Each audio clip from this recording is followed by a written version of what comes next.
अस्सलाम वालेकुम friends, welcome back to my channel. इस वीडियो में मैं आप लोगों से हाथों और पाँव को नरम मुलायम और ख़ूबसूरत बनाने के लिए कुछ घरेलू टोटके शेयर करूंगी। लेकिन इससे पहले अगर आपने मेरे चैनल को सब्सक्राइब नहीं किया तो सब्सक्राइब कर लें और बेल आइकन को दबाएं every latest health and beauty update सबसे पहले पाने के लिए। जिस तरह चेहरा इंसान की शख्सियत का आईनादार होता है, उसी तरह हाथ और पाँव भी आपकी नफासत और शख्सियत को चार चांद लगाते हैं।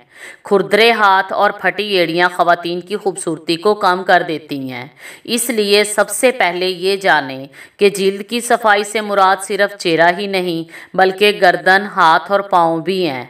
अगर आपका चेहरा साफ और ख़ूबसूरत है मगर हाथ और पाँव की रंगत काली है तो ये आपकी खूबसूरती को बुरी तरह मुतासिर करती है। आजकल सर्दियों का मौसम शुरू है और सर्दी के मौसम में तो हाथों और पाँव की केयर करना और भी ज़रूरी हो जाता है, क्योंकि सर्दियों में हाथों और पाँव की जिल्द फटने लगती है और ये बदसूरत दिखाई देती हैं।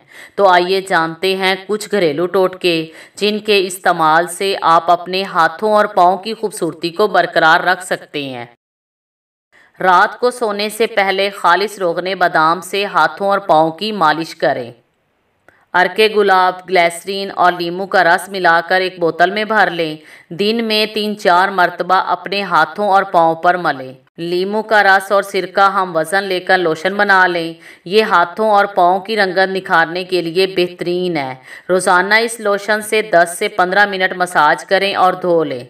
बेसन, हल्दी, नींबू का रस और दूध का मिक्सचर बनाकर हाथों और पाँव पर 15 मिनट तक लगाएं और धो लें। इससे जिल्द चमक उठेगी। अगर आप फटी एड़ियों की वजह से परेशान हैं तो सरसों के तेल में 1 अदद मोमबत्ती, ग्लिसरीन और विटामिन ई कैप्सूल डालकर चूल्हे पर गर्म करके एड़ियों पर लगाएं और जुराबें पहनकर सो जाएं।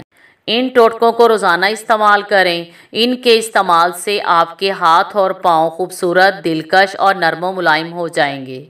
अगर इस वीडियो से रिलेटेड आपका कोई भी क्वेश्चन हो तो कमेंट बॉक्स में टाइप करें। अगर ये वीडियो पसंद आए तो इसे लाइक करें और अपने दोस्तों के साथ शेयर करना मत भूलें। Thanks for watching.